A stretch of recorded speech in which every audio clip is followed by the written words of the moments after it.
ये कैट के सॉल्यूशंस नहीं है, ये कैट के सॉल्यूशन के भेष में छुपे हुए कॉन्सेप्ट के वीडियो है। तो जो कुछ गरीब बच्चे हैं जिनको ये नहीं समझ में आ रहा 8 रूट 2 कैसे है, ये ओवरलैपिंग पाइथागोरस एरिया है जैसे और ये बहुत ही ज्यादा कंफ्यूजन क्रिएट करता है। बहुत ज्यादा ठीक है, सो ये हो जाएगा मेरे पास area of this sector which is a quarter circle, so total area of this blue circle. ये विजुअल स्किल्स का गेम हो जाता है। बिल्कुल विजुअल है, बट कैसे विजुअलाइज करना चाहिए वो ज्यादा।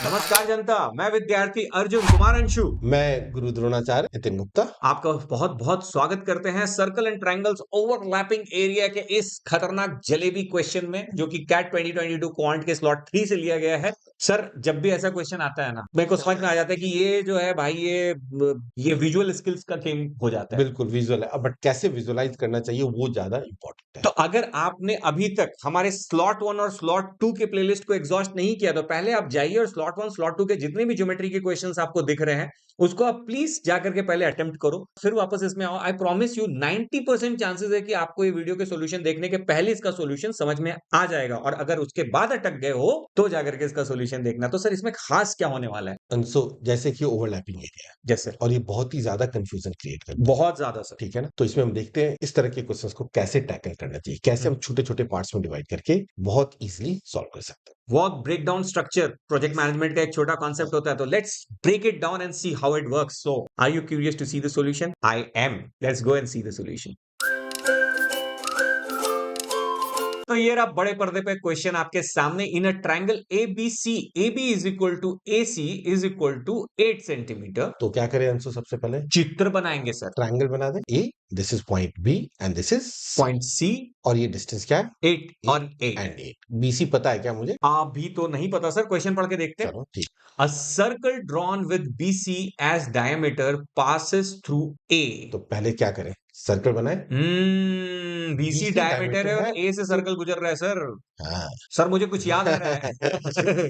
क्या याद आ रहा है? मुझे ये समझ में आ गया कि अगर किसी त्रिभुज का शीर्ष हाँ, सर्कल के पेरीमीटर को टच करता है, तो उसका मतलब उस शीर्ष पे 90 डिग्री का कोण बनता है। perfect। शाबाश बेटा। सो क्या करें, ये सर्कल में ड्रॉ कर देता हूँ। Triangle ABC is basically what? Triangle in a semi circle. Yes sir. Angle in a semi circle is always 90 degree. Yes sir. ये एंगल क्या हो गया? 90 डिग्री। तो फिर तो आधी प्रॉब्लम ऐसे तो सॉल्व बीसी होगी। की भी लेंथ आ जाएगी यस सर, अब तो 8√2।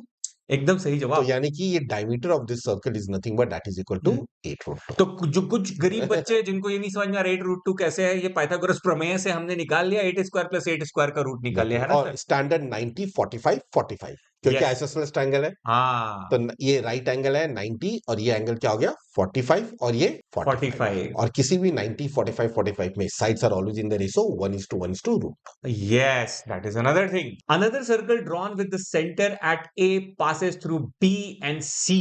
तो अब एक ऐसा सर्कल खींचा जाए जिसका जहाँ पे सेंटर ए A है में है और बी और सी से वो पास क्रॉस कर रहा है। ओके, ओके, गॉट चलो इट। फिर। सो अब ये जो ब्लू सर्किल है उसका सेंटर क्या है? A, ए। और ये किस किस पॉइंट से पास कर रहा है? बी एंड B और सी। C से पास तो ये कर जो रहा है। सर्कल ए है उसकी रेडियस क्या हो गई? 8 सेंटीमीटर। बिल्कुल। तो मानिए ये जो ब्लू सर्किल है इसकी रेडियस क्या है? 8 8 सेंटीमीटर। सर। यस और नो? यस और सर। ये जो ऑरेंज वाला सर्किल है इसकी रेडियस इसकी radius 8 root 2 by 2। That is 4√2। तो आई होप ये तो पूरी की पूरी क्लैरिटी आ गई। बहुत ज्यादा। रेडियस में कुछ कंफ्यूजन नहीं होगा। बिल्कुल नहीं आ रहा है। परफेक्ट। क्वेश्चन कहता है, then the area in square centimetre of the overlapping region between the two circle is. यहाँ पे क्या होता है ना, ज्यादातर लोग क्या होता है ना, घबरा जाते हैं जब भी ओवरलैपिंग एरियाज। कई बार क्या होता है, सर्कल सर्कल, कई बार होता है सर्कल ट्रायंगल, कई बार triangle hexagon circle. Yes sir. So इस तरह के क्वेश्चन में डरने की जरूरत नहीं है। ठीक है, मैं भी घबरा रहा हूँ सर। ठीक है। ओवरलैपिंग जितने भी फिगर है ना उसको छोटे छोटे स्मॉल पार्ट्स में ब्रेक कर दो तोड़ देते हैं sir. To avoid any confusion. बिल्कुल तोड़ देते हैं। सो अब जो कॉमन एरिया ओवरलैपिंग, ठीक है, इसको स्मॉलर पार्ट्स में नाम लिख देता हूं मैं कुछ। Okay sir. कोई नाम बताओ कोई भी। सर, कोई ट्रायंगल वाले को टी बोल देते हैं। ठीक है, चलो ये ट्रायंगल को ले लिया मैंने टी।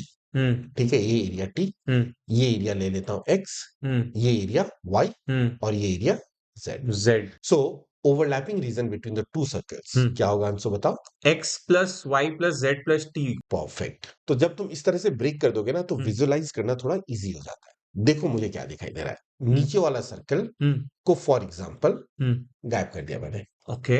अब ये एक ही सर्कल और ये ट्रायंगल दिखाई दे रहा है। अब देखो मैं टी प्लस जेड देख रहा हूं, तो मुझे टी प्लस जेड क्या लग रहा है? That is nothing but that is area of a sector.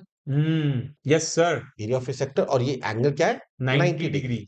Basically it is a quarter of a circle गजब, ना, टोटल 360 डिग्री होता है, it is a quarter of a circle. गजब, गजब। So this is equal to nothing but the area of this blue circle by 4। Yes sir, या फिर तुम ऐसे कर सकते हो 90 अपॉन 360 इंटू बिल्कुल, पाई आर स्क्वायर। बिल्कुल सर, ठीक है बिल्कुल। ना? सो ये हो जाएगा मेरे पास area of this sector which is a quarter circle. So total area of this blue circle pi into 8 8 square. Square and yes sir, divided by 4. Yes sir. So pi into 8 square, that is 64 by 4. That is 16 pi. 16 चौके 64। तो 16 pi. Yes sir. अब जैसे मुझे 16 pi दिखाया, अभी तो मैंने x और y का एरिया इसमें ऐड ही नहीं किया है, हाँ, बट मैं ये ऑप्शन रिजेक्ट कर सकता हूं और ये ऑप्शन रिजेक्ट कर दिया।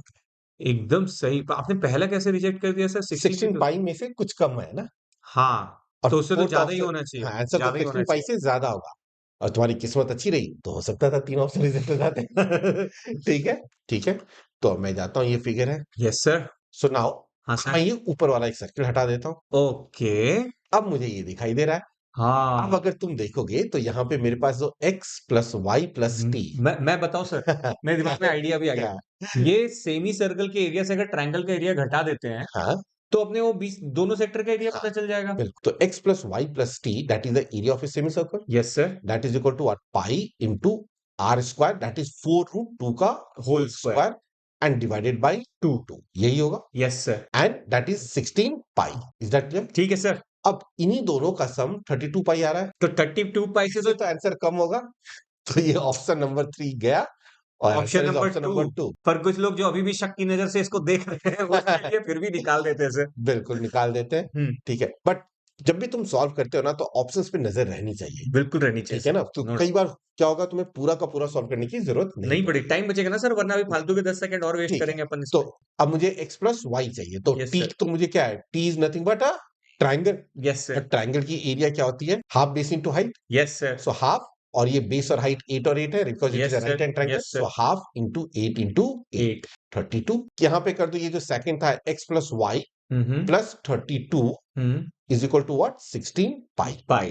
So what is x x plus plus y? Y 16 pi minus That's right. 32। So x plus y is equal to nothing but that is 16 pi minus 32. Yes अब sir. x plus y पता है मुझे, t plus z भी पता है, दोनों तो को ऐड कर दिया टोटल तो area that is what? 32 pi. x plus y plus t plus z, which is 16 pi minus 32 plus 16 pi, which is equal to 32 into pi minus 2. And that is your answer. तो देखिए कितना आसान लगता है ना जब sir कोई भी चीज को पढ़ा रहे होते हैं, लेकिन मैं आपको गारंटी देता हूं, अगर मैं ये एग्जाम में बना रहा होता तो मुझसे ये नहीं बनता। उसका रीजन है कि जो ये विजुअलाइजेशन होती है, ये इतनी इंट्यूटिवली आती नहीं है आपको। आपको लगता है कि यार ये सेक्शन, इतने सारे छोटे छोटे सेक्टर्स हैं, इतने छोटे छोटे पोर्शन है, कैसे निकाले। लेकिन अभी तक जितनी भी क्वेश्चंस मैंने देखे सर, हाँ, हाँ। उसमें आप हमेशा ऐसी कुछ टिकड़मबाजी खोज लेते हो। नहीं, जब भी इस तरह का ओवरलैपिंग हो ना, हाँ तो लाइक मैंने जैसे बताया, जी सर। फिगर को हाँ, छोटे छोटे पार्ट्स में डिवाइड करो एंड देन स्टार्ट्स विजुअलाइजिंग, तो तुम इजीली कर पाओगे। बेसिकली आपके दिमाग में सिलेक्टिव विजुअलाइजेशन स्किल होनी चाहिए, है ना सर? तो होपफुली आप अपने दिमाग को ट्रेन कर पाओगे कि कभी आपने इस पोर्शन को देखना है, कभी आपने इस पोर्शन को देखना है, और जब आप इस तरह से स्विच करके पोर्शंस को देख पाओगे, मुझे लगता है ज्यादातर ऐसे क्वेश्चंस आप उसी से आराम से सॉल्व कर लेते हो, राइट? अगर आप अभी तक टिके हुए हो और इस वीडियो को देख रहे हो, तो प्लीज इसको आप शेयर करो, ताकि ज्यादा से ज्यादा जो एस्पिरेंट्स हैं उनको इसका फायदा मिले। ये कैट के सॉल्यूशंस नहीं है, ये कैट के सॉल्यूशन की भेष में छुपे हुए कॉन्सेप्ट्स के वीडियो है। जिसको ये बात समझ में आ गई, वो हमारे हर वीडियोस को देखेगा ही देखेगा, और काफी सारी छोटी छोटी लर्निंग्स उनके यहाँ पे छुपी हुई है, उसको सीखेगा ही सीखेगा। तो अपना ध्यान रखिए, ख्याल रखिए, एंजॉय करिए, स्वस्थ रहिए, व्यस्त रहिए और मस्त रहिए, क्योंकि हम हमेशा क्या कहते हैं, आसान है, हो जाएगा। अगर नहीं है तो दोस्त बना देंगे यार। बिल्कुल। टाटा आइडियाज, बाय बाय, जय हिंद।